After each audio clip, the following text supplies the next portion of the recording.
All right, I'll say that for the YouTube folks one more time. Last, we got junior quarterback Chase Garbers, who kind of made a name for himself forever in the 2019 big game. Here to take your questions. If you guys could let us know in the chat if you have questions, we'll get started. We'll go ahead and get started with, we'll mix it up a little bit. We'll start with Rusty Simmons today. All right, Chase, I'll play along with Kyle's introduction. How has your life changed after changing your legacy with last year's big game? I mean, you just kind of get noticed more by a bunch of Cal people. Definitely school that next week was a little bit interesting, walking around campus, but, nothing really, that exciting. I will be more serious with you. Coach Shaw walked us through that last drive where you scored with, I don't know what it was, a minute and 16 seconds left. Do you think back about that? Do you watch it? Can you recite the plays on that drive? Honestly, I haven't watched the game since, I've watched it once over quarantine when I was back home. I could probably recite a couple plays, definitely the last play. But we have a new offense, so that offense is kind of in the back of my mind a little bit. That sounds like a Chase Garbers answer. Play along with me a little bit. Walk me through the 16-yard run. Okay. The ball was, we were trying to get Chris Brown the ball. We were expecting a man matchup. But it was him matched up with Curtis Robinson, I believe. Robinson did a good job getting underneath the route. So Chris, was eliminated from the option. And then the D-line did a pretty good job getting some push up in the pocket. Had to step up, make a move, saw an alley, kind of broke through a little arm tackle there. Saw space out to my left, started running. Nico was out there. He made a great block, just, had to pick a side really. Ultimately just, made a race to the pylon. And, we scored and ended up winning the game.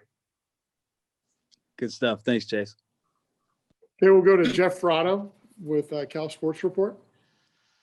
Chase, staying on that topic for just a second longer, I'm wondering how much did that game give you and the offense confidence when you were able to do that against a Stanford team that you kind of had your number for about half your life?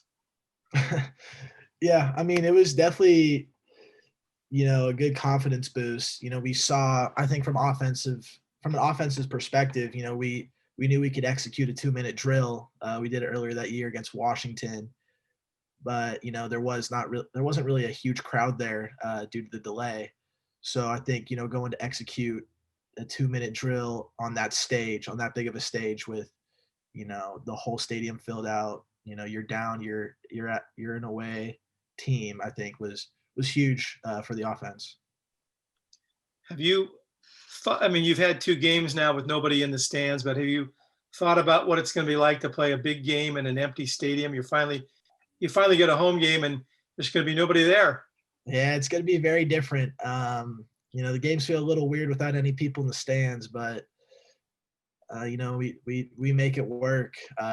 Hopefully there'll be some pretty good crowd noise for us being played on speakers. If I can ask you one more thing, changing gears, can you just talk about the young offensive linemen who were forced into playing last week, and what you thought of how they performed, and assuming that many of them are going to play again, what you expect out of them going forward in terms of what their next step is to maybe improve, if there's anything that needs to be done still? Yeah, the whole offensive line played great. Some of them were thrown in there unexpectedly, and most of them, that was their first time playing college football. So I think, they answered the call very well. We only gave up 1 sack against Oregon State, which was great. Means that they were doing their job in the pass game. And, expecting them to play this week. I think just building off their first time playing and, what I've seen in practice so far these past couple of days is definitely, what I expect to see on Friday. Could you tell, were they nervous at all when the game began? No, I didn't sense any nerves from any of them. I think they're all pretty mellow guys. So I think they handled themselves pretty well. It gives you some confidence going forward that they could play that well? Yeah, no, I had belief in them even before the game. I knew what they were capable of, and they just showed it even more last Saturday. And working with them in practice this week, and I can't wait for Friday and games further. Thanks, Chase. Okay, we'll go to Trace Travers from Rivals. Yeah, I have a couple of questions about the Oregon State game. First, how did you and Keikoa kind of get on the same page during that game, which you weren't able to accomplish during the UCLA game? Yeah, well, I think Keikoa and I have always had a certain chemistry, even going back to last year. When he was healthy, those couple games we had together kind of showed what we can do when he's out there. And I think just overall the offense, took a huge step from UCLA to Oregon State. First game against UCLA, haven't played in over a year, against somebody else. We didn't have a D line, so the offensive line was basically blocking nobody for about 2 weeks. So I think overall just the offensive jump from week 1 to week 2 is huge. And we expect to build on that, week in and week out. And, Koa is a huge piece in our offense.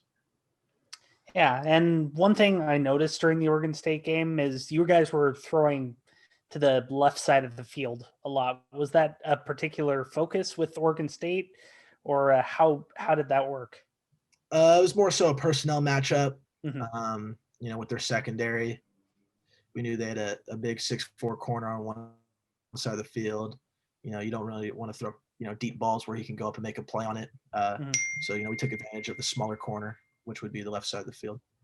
Gotcha. And with Stanford, when we talked to Wilcox earlier, he mentioned they have some defensive backs with cover skills. What have you seen from them as they've played a couple games so far? Well, I mean, with Stanford, they're going to be big and talented. And I could say that for just about everyone on their defense. They always get the big guys coming out of high school when they're recruiting. So they're pretty skilled, on all levels, secondary, linebackers, and on the front four. So, we know going in that, it's going to be a dogfight pretty much in the trenches, with their size, and in the back end with their speed. So we're excited for the challenge. Fantastic. Thanks, Chase. Okay, we'll go to Jim McGill with Bear Insider. Chase, you guys had to overcome a lot in the game this last weekend with having so many starters out, and then having Mike go down too. That you're still in the game right at the end, despite that, and despite some really big plays that went against you. The kick returns called back, and the punt block, and the 75-yard run up the gut to start the game. I mean, those aren't really characteristic of a Cal team. How do you talk about limiting those types of plays? And you feel like you guys are progressing in your ability to overcome your limited availability with some of your guys? Yeah, well, some of those plays last week were definitely unlucky on our side. And sooner or later the ball will roll towards us, and we'll get some of those lucky plays. But most of them, just fundamental, bunch of technique we got to clean up.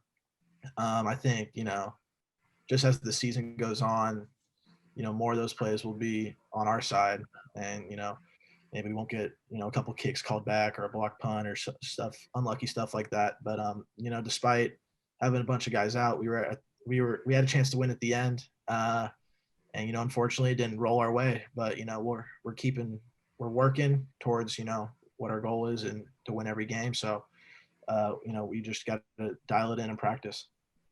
In reviewing the film, did some of those return penalties look a little questionable, like they did maybe on Saturday? Yeah. I mean, I'm not a coach, so I won't get fined for talking about the refs, but yeah, those are definitely some questionable calls. Yeah, they didn't look like they were going to impact the return. Yeah, I mean, but it is what it is. Sometimes stuff doesn't go your way and you got to deal with it. but definitely should have been 2 touchdowns for us on the special teams. Yeah. You and Nico have had a good bond and chemistry from the beginning, but it seems like there's a little bit of slowness getting that chemistry back again this season. Is that something you guys are working extra hard on to have him be another weapon in your offense right now? Yeah, I mean, Nico's a huge weapon.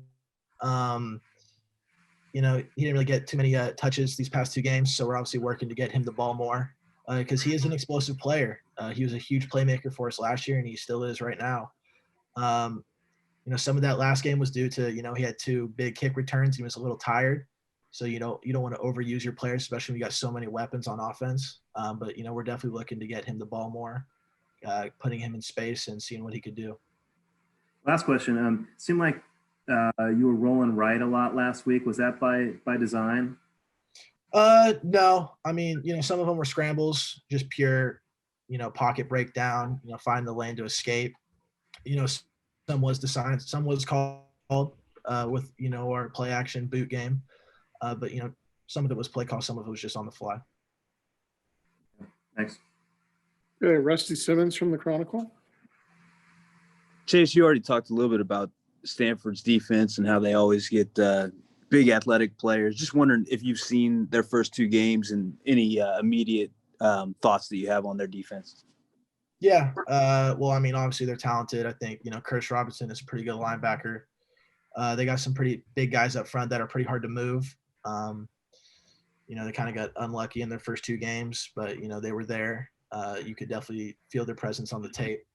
So I think, just focusing on, our run game, I think our pass game came along pretty well last game. So just building on that is definitely, what we got to focus on going into Stanford. And I kind of brushed over it in the first question, but you mentioned that you are running a new offense from what we saw last year. How much more comfortable are you in, I guess we call this week 3 now? Yeah, I mean, just week in and week out, every week we play, I get more and more comfortable. We did not have a traditional spring ball, didn't have a traditional fall camp, didn't have a traditional summer where you could really, dial in and learn the offense as you normally would. So definitely the more you play, the more reps you get. Running each play, the more comfortable you get. And, that'll just build week in and week out. And then I'll bug you with one more while you're doing this. I'm watching Matthew Cindric and some of your other teammates on this Q&A with the rally committee. Does this feel like big week to you, even though so much of this is now virtual and there aren't bonfires and rallies and all that? It definitely feels a little different, having school online and not being able to see all the stuff down at Sproul Hall is definitely a little different, but it definitely feels like it. We know, we have the axe now and we're not going to let that go. We got Stanford on Friday. So the atmosphere's there on the football side. It's just, we're missing it, because we're not really, in classes in person. Thanks, Chase. Jeff Brado from Cal Sports Report. Yeah, Chase, since you had a chance to watch tape of last week's game, how would you grade the way you played it? It seemed like you upped your game quite a bit. Were you happy with it? What were you most pleased with? What do you think you need to do better? And what's your confidence level right now? Well, I'll tell you this. Coming out of the game on the bus back to the airport, I definitely thought, I didn't play as well. Definitely could have played better. Definitely some throws I wish I had back. Definitely some plays I wish I had back. But watching the tape on Sunday, graded out at a 92%. So that's pretty good. But I'm always going to be my hardest critic. I always think I could do better. Obviously, the game wasn't perfect. We didn't win. But it doesn't matter what your grade was if you don't win. So kind of just building on, what was successful last week and just working on what didn't work. And your confidence level right now? I'm very confident, in my game and in the offense for sure. I think just the jump from week 1 to week 2 is huge in terms of that as a player and in the system. So just building on that, from week 2 to week 3. Thanks, Chase. Okay, we'll go back to Trace Travers from Rivals. Yeah, you said 92%. What do you mean by that? Just footwork, we kind of break it down by footwork, your progression of the play, how the play was, and accuracy. So all those dialed in. Coach Musgrave, has a little grading system. So grading each play. Thank you.